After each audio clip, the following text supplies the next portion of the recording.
Assalomu alaykum hurmatli va xotinlar. Xotinlar, sizlarga eng yaxshi uylantirib qo'yayotgan, sudlar tomonidan inobatga olinmayotgan holatni aytib o'taman. Ya'ni uy-joyni kreditga olgandan keyin xotin ajrashib qolsa, bu holatda kredit summasi nima bo'ladi degan savol tug'ilishi mumkin. 23-yildagi Oliy sudning plenum qarori bor. Mazkur plenum qarori 3-sonli plenum qarori bor.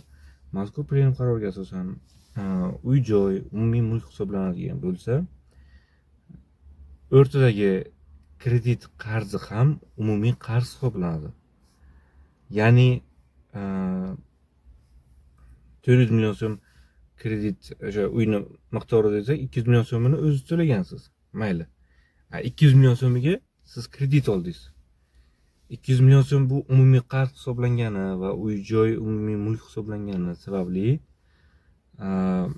qolgan 200 million so'm ikkiga bo'linadi. 100 million so'm erga, 100 million so'mi ayolga tegishli bo'ladi.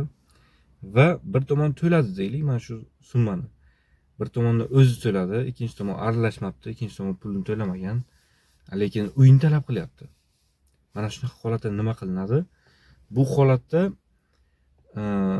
masalan 200 million so'm kredit qarzidan 100 million so'mini to'ladi va shuning yarmini talab qilishi mumkin xotindan.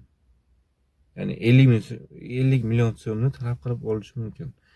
Bu masalada albatta o'zimizga murojaat qilsangiz, batafsil yuridik xizmat sizlarga ko'rsatiladi.